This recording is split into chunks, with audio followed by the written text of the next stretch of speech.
பாலும் தெளிதேனும் பாகும் பருப்பும் இவை நாளும் கலந்துனக்கு நான் தருவேன் கோலம் செய் துங்கக் கரிமுகத்து தூமணியே நீ எனக்கு சங்கத்தமிழ் மூன்றும் தா.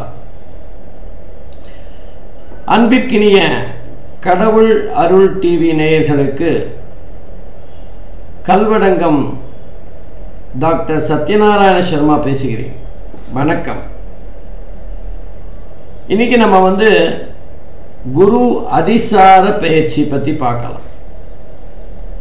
வழக்கமாக குரு பகவான் ஒரு ராசியில் 12 மாதம் சஞ்சாரம் செய்வார். இப்போ மிதுன ராசியில் சஞ்சாரம் செஞ்சுட்டு இருக்கார். ஆனால் திடீர்னு அக்டோபர் 18லேருந்து தன்னுடைய சஞ்சாரத்தில் வேகத்தை கூட்டுகிறார்.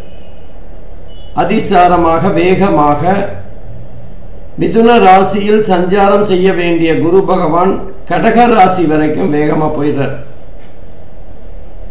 டிசம்பர் மாதம் 3ஆம் தேதி வரைக்கும் அந்த வேகம் அப்படியே அதிசாரமாக சாதாரணமாக போகிற வேகத்தை விட கொஞ்சம் அதிகமான வேகத்தோடு சென்று கடக ராசியை சஞ்சாரம் செய்கிறார். டிசம்பர் 3ஆம் தேதி திரும்பவும் தன்னுடைய பழைய நிலைக்கு வக்கர நிலையில் திரும்ப மிதுன ராசியை நோக்கி நகர்ந்து வருகிறார். இந்த 45 நாட்கள் குரு பகவானுடைய அந்த வேகமான சஞ்சாரம், அதன் பிறகு அந்த குரு பகவான் திரும்ப வருகின்ற போது வக்கர நிலையில் தருகின்ற பலன்கள், இதெல்லாம் எப்படி இருக்கும், ஒவ்வொரு ஜாதகத்துக்கும் மாறுபடும் அப்படிங்கிறது தான் நம்ம இப்போ பார்க்க போகிற பதிவு. 12 ராசிக்கும் தனித்தனியாக பார்க்க போகிறோம். பொதுவாக குரு பகவான் மிதுன ராசியிலேருந்து பார்க்குறப்போ குருவோட பார்வை கோடி நன்மையை தரும், எல்லா தோஷங்களையும் விளக்கும் அப்படின்னு சொல்லுவாங்க. அந்த வகையில் மிதுன ராசியிலேருந்து 5வது பார்வையாக துலாம் ராசியையும், 7வது பார்வையாக தனுசு ராசியையும், 9வது பார்வையாக கும்ப ராசியையும் பொதுவாக இந்த மிதுன ராசி சஞ்சாரத்தில் குரு பகவான் பார்ப்பார். ஆனால் இப்போ தான் அதிசாரமாக அவர் கடகராசிக்கு போயிடுறாரு.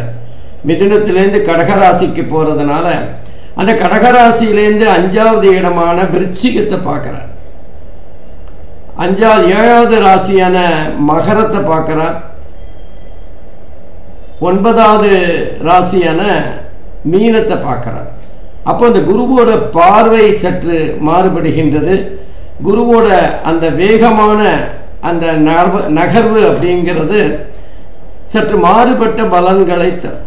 இதுவரைக்கும் மிதுன ராசியிலிருந்து சஞ்சாரம் செய்து பலனை தந்து கொண்டிருந்த குரு பகவான் ஒரு 45 நாட்கள் கடகராசியிலேருந்து தன்னோட சஞ்சார பலன்களை தர இருக்கின்றார்.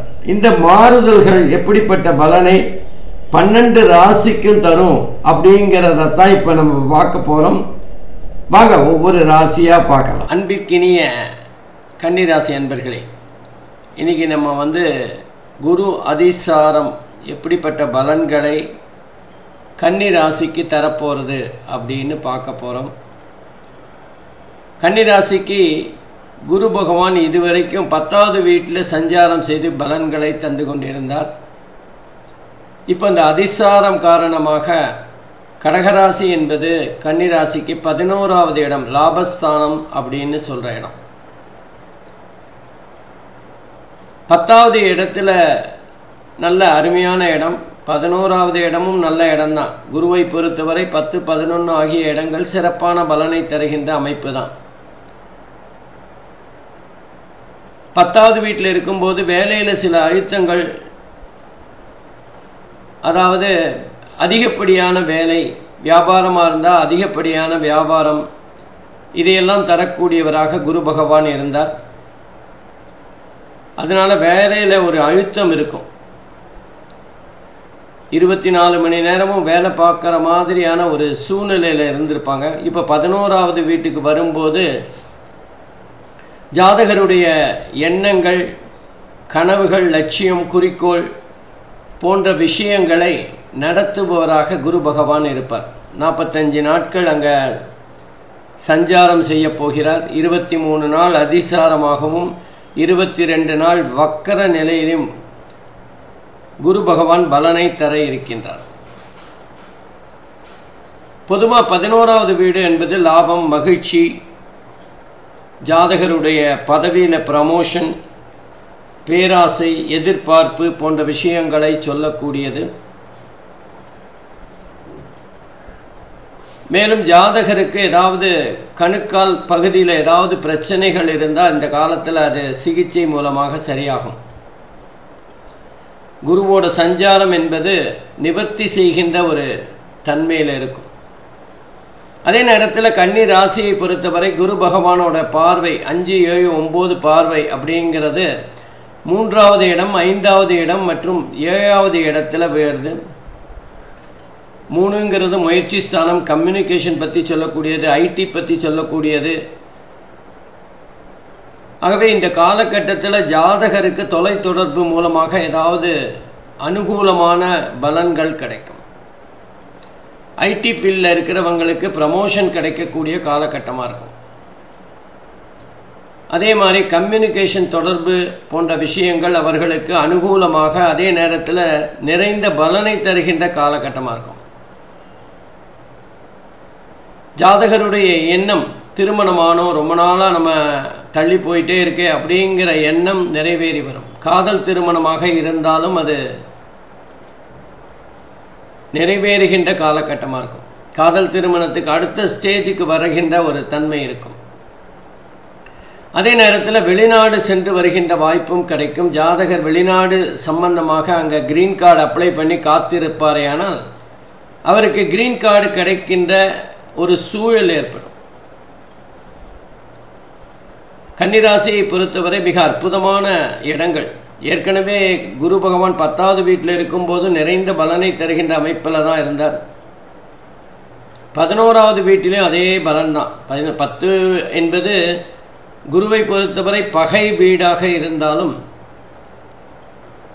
அங்கு அவர் சில பிரச்சனைகளை தந்து அதன் மூலமாக அனுகூலமான பலன்களை தருவார். பொருளாதார விஷயத்தில் ரொம்ப மேன்மை அடைகின்ற சூழலை பார்க்கலாம். அதே நேரத்தில் வீடு கட்டும்போது நம்ம நினச்ச அளவை விட அதிகமாக செலவு செய்கின்ற ஒரு காலகட்டத்தை பார்க்கலாம். நம்ம ஒரு 50 லட்சத்தில் வீடு வாங்கலாம் அப்படிங்கும்போது 1 கோடியில் பேசக்கூடிய தன்மை ஏற்படும். அது லாபம்தான், எதிர்காலத்தில் நன்மையை பயக்கக்கூடியது தான். ஆனாலும் அந்த சமீப காலத்தில் அதோட கஷ்டம் என்பது ஜாதகர் அனுபவிக்க வேண்டிய ஒரு விஷயம். அதே நேரத்தில் 5வது வீடு என்பது பூர்வ புண்ணியஸ்தானத்தை பற்றி சொல்லுகின்ற இடம், பூர்வீகம் பற்றி சொல்லுகின்ற இடம், குலதெய்வம் பற்றி சொல்லுகின்ற இடம். இந்த காலகட்டத்தில் ஜாதகர் குலதெய்வ வழிபாடு செய்தால் அது அவருக்கு மிகப்பெரிய நன்மையை பயக்கும். பூர்வீக சொத்து சம்பந்தமாக ஏதாவது வில்லங்கங்கள் இருந்து அது நீதிமன்றத்தில் கேஸாக இருந்ததுன்னா இந்த காலத்தில் அது உங்களுக்கு சாதகமாக வரக்கூடிய வாய்ப்பு இருக்கிறது. அல்லது உங்களுடைய எதிரி உங்களோட சமாதானத்துக்கு வருகின்ற ஒரு காலகட்டமாகவும் இருக்கும். குழந்தைகள் விஷயத்தில் நல்ல செய்திகள் கிடைக்கும். அவர்களுடைய முன்னேற்றம் உங்களுக்கு சந்தோஷத்தை தரும். வேலை தேடிக்கொண்டிருக்கின்ற குழந்தைகளுக்கு வேலை கிடைக்கும். படிப்பிலையும் அவங்க மிக சிறப்பாக வருகின்ற ஒரு சூழலை பார்க்கலாம். அதே நேரத்தில் 7வது வீட்டை குரு பகவான் பார்க்கறதுனால தாமதமான திருமணம் நடைபெறுகின்ற காலகட்டமாக இது இருக்கும். அல்லது திருமணத்தில் ஏதாவது தடைகள் இருக்குமே ஆனால் அந்த தடைகள் விலகக்கூடிய காலமாக இருக்கும்.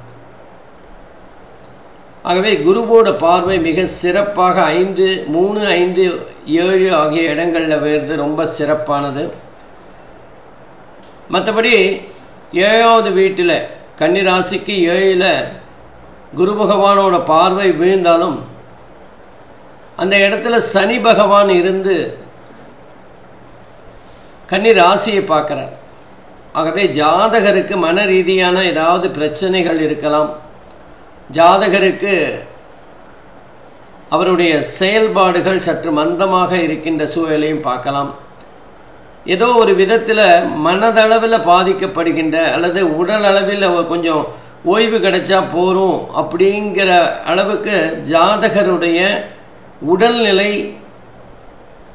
ஓய்வுக்காக கெஞ்சுகின்ற சூழலை பார்க்கலாம். அது வேலை பளுவாக இருக்கலாம், இல்லை ரொம்ப அலைச்சலாக இருக்கலாம். இதெல்லாம் ஜாதகருடைய உடல் ரீதியான பிரச்சனைகள். சனியோட பார்வை வேறுறதுனால கன்னி ராசிக்கு அந்த பாதிப்பு இருக்குது. அது ஏற்கனவே அந்த மாதிரி தான் இருந்து வந்தது. இப்போ குரு பகவான் அந்த சனீஸ்வரர் பகவானை பார்க்கறதுனால அந்த வேலை பளு அல்லது அலைச்சல், தூக்கமின்மை இதெல்லாம் அவங்களுக்கு சரியாகக்கூடிய ஒரு காலகட்டமாக இருக்கும். சனி பகவானோட உக்கிரக பார்வையை குரு பகவானுடைய பார்வை சற்று மந்தப்படுத்திவிடும். அதுவும் ஜாதகருக்கு மிகப்பெரிய நன்மையை பயக்குகின்ற ஒரு இடம். அது மாத்திரம் இல்லாமல் ஜாதகருடைய 12வது இடத்தில் கேது பகவான் சஞ்சாரம் செய்து கொண்டிருக்கிறார். 12ல் கேது இருந்தால் ஜாதகருக்கு ஆன்மீகம் சம்பந்தமான எண்ணங்கள் வரும், அல்லது நம்ம நல்ல விஷயங்களை அதிகமாக செய்யணும் அப்படிங்கிற ஒரு எண்ணம் ஜாதகருக்கு வரும். ஏன்னா அது முக்தி ஸ்தானம், மோட்சஸ்தானம். அந்த இடத்துல கேது பகவான் இருக்கிறதுனால ஆன்மீகம் சம்பந்தமாக கடவுள் பயம் அல்லது நியாயமாக நடக்கணும் அப்படிங்கிற ஒரு எண்ணம் வரும். ஆகவே இந்த குரு அதிசார பயிற்சி கன்னி ராசி அன்பர்களுக்கு மிகுந்த நன்மைகளை தருகின்ற ஒரு அமைப்பாக மாறும். அது மாத்திரம் இல்லாமல் இந்த குருவோட பார்வை சனீஸ்வரர் மேல் வீழ்கின்ற காரணத்தினால் சனியினால் ஏற்பட்ட பாதிப்பும் குறையும்.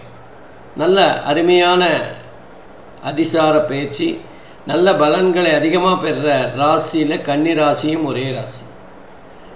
நன்றி, வணக்கம், வாழ்க வளமுடன். கடவுள் அருள் டிவியை பார்த்தமைக்கு நன்றிகள். மேலும் இது போன்ற தகவல்களை தெரிந்து கொள்ள கடவுள் அருள் டிவியை சப்ஸ்கிரைப் செய்யுங்கள். மறக்காமல் பெல் ஐக்கானை கிளிக் செய்யுங்கள்.